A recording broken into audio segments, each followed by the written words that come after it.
High বন্ধুরা, আমি Sujoy. Welcome to our YouTube channel story time with Sujoy.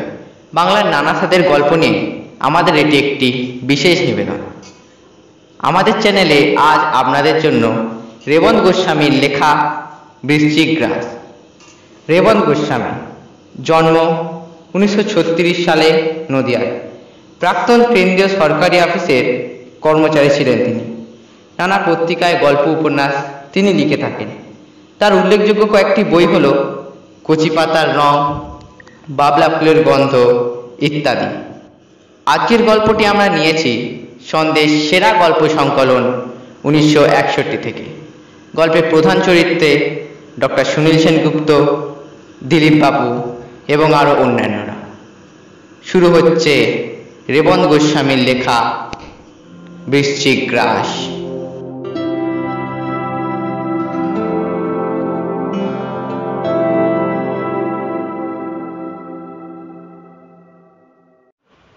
ঘড়িতে ঢংঢং করে 10টা বাজতেই চমকে গবেষণাগারের টেবিল থেকে উঠে পড়লেন ডক্টর সুনীল সেনগুপ্ত।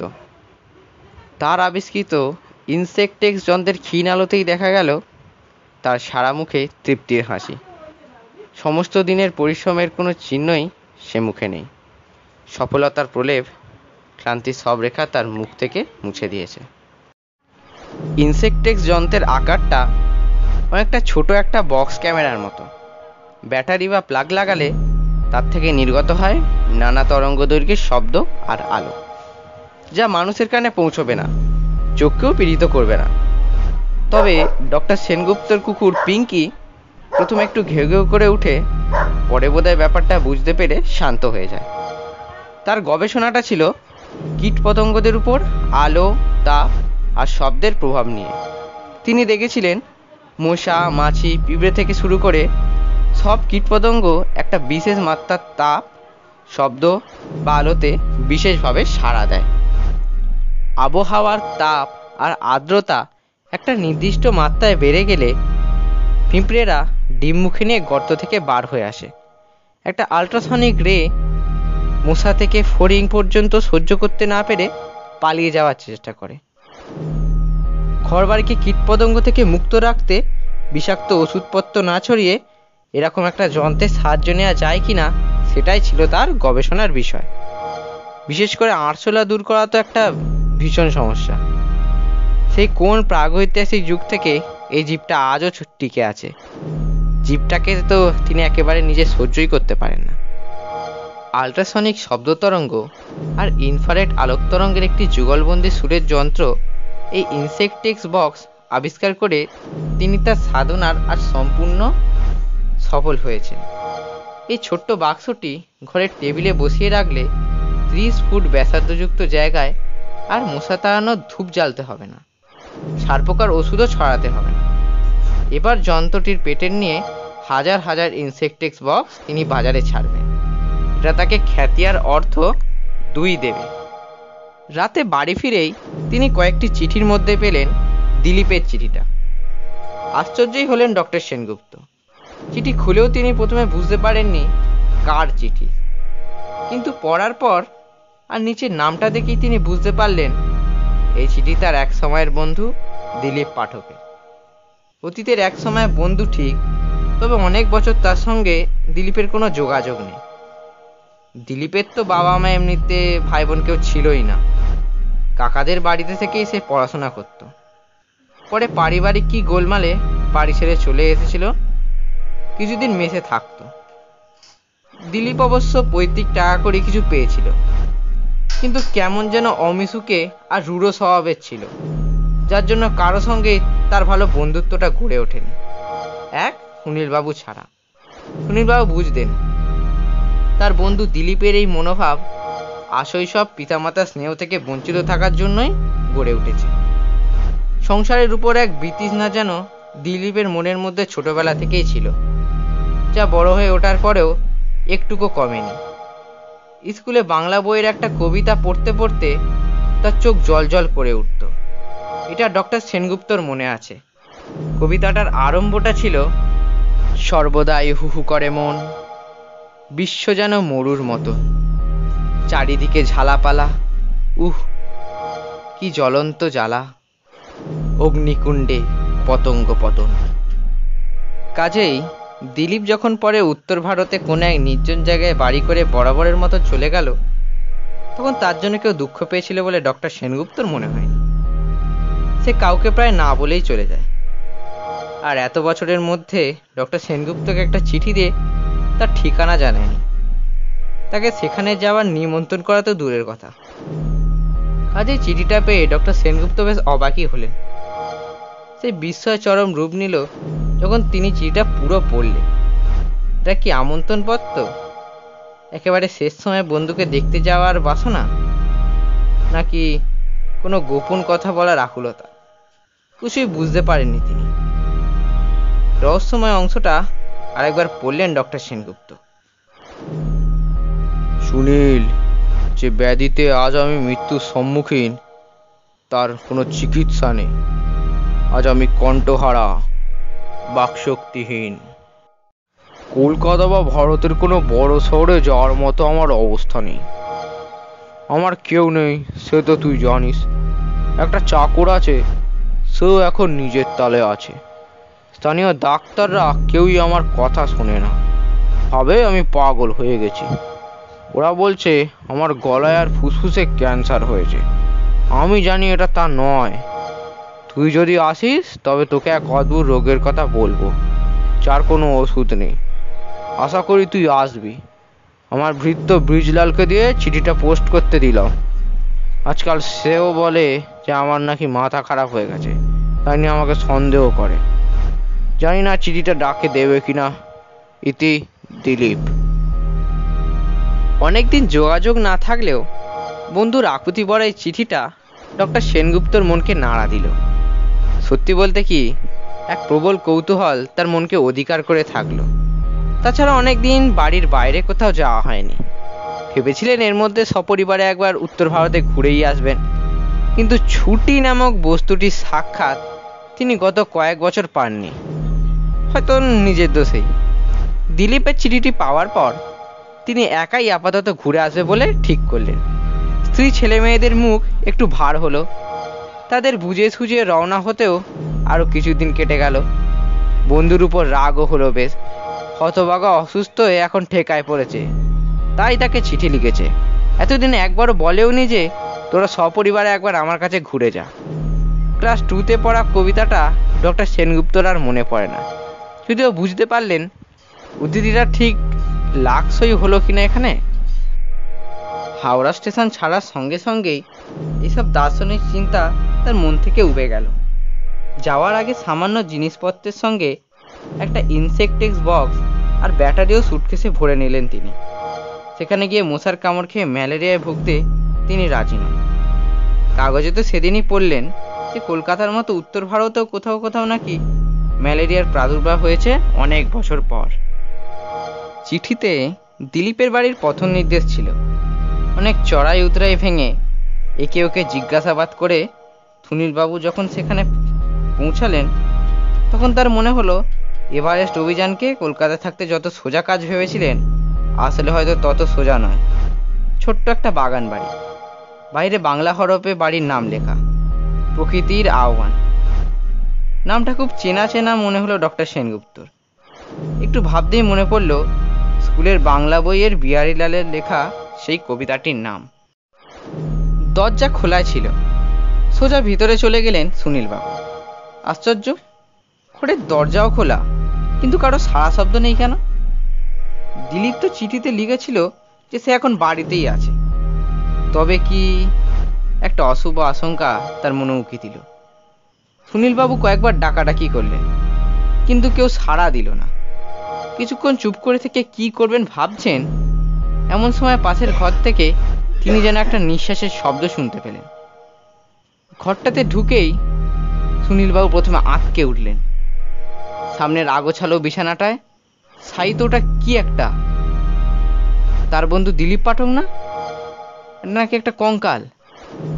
হাঁপড়ের মতো নিঃশ্বাস ফেলছে দিলীপ। কয়েকবার ডেকেও কোনো সাড়া পাওয়া গেল না তার। কিছুক্ষণের মধ্যেই ব্রিজলাল ফিরে এলো, সঙ্গে স্থানীয় ডাক্তার শর্মা। ডাক্তার শর্মার সঙ্গে পরিচয় হলো। বেশ ভদ্র ও সহৃদয় লোক। পূর্ণ পরিচয়ের খাতিরে বিনা ভিজিটেই তিনি দিলীপকে মাঝে মাঝে দেখে যান। এবার দেখে গম্ভীর হলেন। সুনীলবাবুকে পাশের ঘরে ডেকে নিয়ে তিনি বললেন সব কথা। ক্যান্সারের শেষ অবস্থা দিলীপবাবুর। প্রথম দিকে শহরে গেলে চিকিৎসায় হয়তো কিছুটা ফল হতো, কিন্তু এখন আর কোনো আশাই নেই। বললেন দিলীপবাবুর বাতিকের কথা। কিছুতেই হাসপাতালে গেলেন না। বলতেন, এ তো ক্যান্সার নয় ডাক্তারবাবু, এ রোগ স্করপিয়ন। আমার কর্কট রাশি নয়, বৃশ্চিক রাশি। আমার তো এ রোগ হবেই। ডাক্তারবাবু চলে যাওয়ার পরে জ্ঞানহীন বন্ধুর দিকে চেয়ে ডক্টর সেনগুপ্তের মনটা খারাপ হয়ে গেল। ধীরে ধীরে বাইরে চলে এলেন তিনি। বাড়ির পেছনে ছোট্ট একটা ফুলের বাগান, নানা রকম ফুল। তিনি উদ্ভিদ বিজ্ঞানের ছাত্র ছিলেন না, তাই অনেক ফুলের নামই তিনি জানেন না। বাগানে ঘুরতে ঘুরতে একটা লতা গাছ থেকে থোকা ফুল দেখে তিনি অন্যমনস্কভাবে তার থেকে একটা ছিঁড়ে নিয়ে শুকলেন। অত্যন্ত বিটকেল গন্ধ। এই ফুল দিলীপ কেন লাগিয়েছে বুঝতে পারছি না। ব্রিজলাল একটু দূরেই ছিল। সেখান থেকে চিৎকার করে যা বলল তার বাংলা অর্থ দাঁড়ায়, ওই ফুল ছোবেন না, ওটা অলক্ষণে ফুল, ওর গন্ধে বিছে আসে, তাই পাহাড়ি লোকেরা ওটা দেখলেই পুড়িয়ে ফেলে। হাসনুহানা বা কেয়ার গন্ধে সাপ আসে, এরকম একটা কথা ডক্টর সেনগুপ্ত শুনেছিলেন। নিজের কোনো কুসংস্কার না থাকায় ব্রিজলালের হাউমাউ চিৎকারের প্রায় এক লাফে পিছু সরে উঠে এলেন। আর ঠিক সেই সময় সত্যিই দেখলেন গাছের লতার বেয়ে উঠে যাচ্ছে ছোট্ট একটা বিছে। রাত্রিরে বাইরের ঘরে শুয়ে সুনীলবাবুর একটু শীত শীত করতে লাগলো। চৈত্র মাসে কলকাতায় গরম পড়লেও এখানে এখনো শীতের আমেজ, কিন্তু রাত্রিরে গলার মধ্যে সুসুর করতে লাগলো, আর তার সঙ্গে কাশিও। পরদিন সকালে উঠে ডক্টর সেনগুপ্ত দেখলেন কাশিটা বেড়েছে, তাছাড়া বুকের মধ্যে যেন জ্বালা জ্বালা করছে। ব্রিজলালকে দিয়ে কফ সিরাপ আনিয়ে খেলেন তিনি। এখন গলার সুসুরানিটা বুকের মাঝেও হচ্ছে। ইনসেকটেক্স তো আর ফ্লুর ভাইরাসকে তাড়াতে পারে না। ভাবলেন অসুখে পড়ার আগেই ভালো ভালোই কলকাতা পৌঁছতে পারলে ভালো হয়। বন্ধুকে আরেকবার দেখার জন্য দিলীপের ঘরে এলেন। সেই একইভাবে বেঘরে শুয়ে হাঁপাচ্ছে দিলীপ। এ কষ্ট আর চোখে দেখা যায় না। শয্যার এক পাশে বসলেন ডক্টর সেনগুপ্ত। বালিশের নিচে একটা কাগজ দেখে কৌতূহল ভরে হাতে নিলেন সেটা। বিস্মিত হয়ে দেখলেন এটা তাকেই লেখা দিলীপের আর একটা চিঠি। রুদ্ধশ্বাসের চিঠিটা পড়তেই একটা প্রচণ্ড ভীতি তার মতো শক্ত প্রকৃতির মানুষকেও কাঁপিয়ে দিল। দিলীপ লিখেছে, সুনীল, জানি না ব্রিজলাল তোকে চিঠিটা পোস্ট করেছে কিনা। তুই যদি সেই চিঠিটা পেয়ে আসিস, তার জন্য আমি এটা লিখছি। কারণ তখন হয়তো আমি থাকবো না, কিংবা থাকলেও লেখার ক্ষমতা আমার লোপ পেয়ে যাবে তখন। আমার এই রোগের কথা শর্মাকে বলতে গেলেও এড়িয়ে যায়। কবে পার্বত্য উপজাতিদের কুসংস্কার নিয়ে আমি নাকি মানসিক রোগে ভুগছি।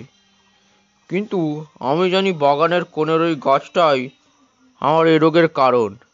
ব্রিজলালকে গাছটা কাটতে আমি নিষেধ করেছি, তা না হলে ওটা নিয়ে গবেষণা হবে কি করে। ওই গাছের গন্ধে বিছে আসে। শুধু তাই নয়, বিছেগুলো ওই গাছের ফুলের মধ্যে ডিম পাড়ে ফাল্গুন চৈত্র মাসে। তখন যদি কেউ ফুলের গন্ধ শুঁকতে ফুলটা নাকের কাছে ধরে টানে, তবে সেই টানে পরাগের মতো ডিমগুলো সোজা তার ফুসফুসে ঢুকে পড়বে, যা আমার হয়েছে। প্রথমে খুসখুসে কাশি হবে, গলা সুরসুর করবে, তারপর সেই সুরসুরানি বুকে চলে যাবে।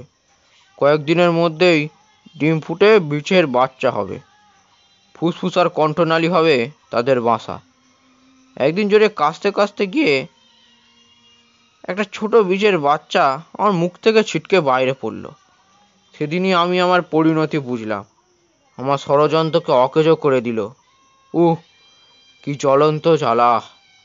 ডাক্তাররা বলল কর্কট রোগ। হায়, আমি তো জানি এটা বৃশ্চিক গ্রাস। আমাকে না মেরে ওরা মরবে না, ধীরে ধীরে ওরা আমার মৃত্যু ডেকে আনবে। দংশন করলে আমার এই যন্ত্রণা তাড়াতাড়ি শেষ হয়, কিন্তু কোনো জীব কি তার নিজের বাড়ি দেয়ালে হুল ফোটায়? আরও অনেক কিছু লেখা ছিল, কিন্তু ডক্টর সেনগুপ্ত পড়তে পারলেন না। কাশির দমকে নুইয়ে পড়লেন তিনি। ব্রিজলাল হতবাক হয়ে তাকে ধরে রাখলো দু হাতে, যেভাবে সে তার মনিবকে ধরেছিল একদিন। ডক্টর সেনগুপ্ত ভয়ে বিবর্ণ হয়ে গেলেন। মৃত্যু যেন অদৃশ্য রূপ ধরে হুল তুলে এগিয়ে আসছে তার দিকে। তার ভবিষ্যৎ যেন তার সামনে সাহিত বাল্যবন্ধুর রূপে। সেদিকে চেয়েই শিউরে উঠলেন ডক্টর সেনগুপ্ত। কি ভয়ানক! একসা লাল পিঁপড়ে মিছিল করে বিছানা বেয়ে এগিয়ে চলেছে দিলীপবাবুর মুখের দিকে। একটি মৃতদেহের সঙ্গে এই সাহিত্য দেহটির খুব কমই পার্থক্য আছে, শুধু হৃদযন্ত্রের ধুকপুকুনি ছাড়া। এটা তারাও যেন বুঝতে পেরেছে। নিজের কথা ভুলে বাল্যবন্ধুকে আরও যন্ত্রণা থেকে মুক্ত করতে ডাক্তার সেনগুপ্ত পাশের ঘর থেকে তার ইনসেকটিক্স বাক্সটা নিয়ে এলেন। সুইচটা অন করে বন্ধুর ঘরে রাখতেই পিঁপড়েদের মধ্যে একটা সাড়া পড়ে গেল। তারা এলোমেলোভাবে ছুটে পালিয়ে যেতে লাগলো খাটটা থেকে। কিছুক্ষণ এইভাবে বক্সটা রাখার পর আর একটা অদ্ভুত ঘটনা ঘটল। হঠাৎ থরথর করে কেঁপে উঠল দিলীপবাবুর সমস্ত শরীরটা। মানুষের শরীরের উপর এই যন্ত্রের তো কোনো ক্রিয়া হওয়া উচিত নয়। কাজেই ব্যাপারটা ডক্টর সেনগুপ্তকে একটু আশ্চর্য করল। তারপরেই দেখলেন এক অদ্ভুত দৃশ্য। তুবড়ির খোল থেকে যেমন আগুনের ফুলকি ছিটকে ছিটকে বেরোয়, সেইভাবে দিলীপবাবুর খোলা মুখ দিয়ে বেরিয়ে আসছে একটার পর একটা বিছে। তারপর তরতর করে চলে যাচ্ছে বিছানা ছেড়ে মেঝে বেয়ে ঘরের বাইরের দিকে। কিছুক্ষণের মধ্যেই চোখ মেলে তাকালেন দিলীপবাবু। বুকে আসে হাঁপাড়ের মতো শব্দ নেই, শ্বাস প্রশ্বাস প্রায় স্বাভাবিক। ডক্টর সেনগুপ্তর দিকে তিনি যে দৃষ্টিতে তাকালেন, তাতে একসঙ্গে মেশানো বিস্ময়, আনন্দ, স্বস্তি আর আরাম। ডক্টর সেনগুপ্তর মুখ আনন্দে উজ্জ্বল হয়ে উঠল। যন্ত্রটা আবিষ্কার করার দিনও এত আনন্দ তিনি পাননি। এটা শুধু তার বন্ধুর প্রাণ বাঁচালো না, তার নিজের প্রাণ বাঁচবে। তার বন্ধুর মতো এতটা দৈহিক ক্ষতি হয়তো তার নিজের বেলায় হবে না। শুধু কিছুদিন ডিম ফুটে বাচ্চা হওয়ার অপেক্ষায় থাকতে হবে, একটু কাশিতে ভুগতে হবে তাকে। সে কয়দিন তাকে প্রকৃতির আহ্বানেই কাটাতে হবে। কলকাতায় গেলে স্ত্রী আর ছেলেমেয়েরা হয়তো ভয় পাবে, আর তাছাড়া ডাক্তার শর্মার মতো ডাক্তার তো কলকাতাতেও আছে। মনস্থির করে ফেলেই তিনি ব্রিজলালকে বললেন বাগানের গাছটা কেটে ফেলতে। এখন বাড়ির মধ্যে দিনরাত্রি চালানো থাকবে তার ইনসেকটিক্স যন্ত্র। শুনছিলেন রেবন্ত গোস্বামীর লেখা বৃশ্চিক রাজ। গল্পের সূত্রধার, গল্প পাঠে এবং সমগ্র পরিচালনায় আমি সুজয় দাস। গল্পে দিলীপবাবুর চরিত্রে বাপি। শেষ হলো আজ আমাদের নিবেদন রেবন্ত গোস্বামীর লেখা বৃশ্চিক রাজ। ভিডিওটি ভালো লাগলে লাইক করবেন এবং চ্যানেলটিকে সাবস্ক্রাইব করবেন।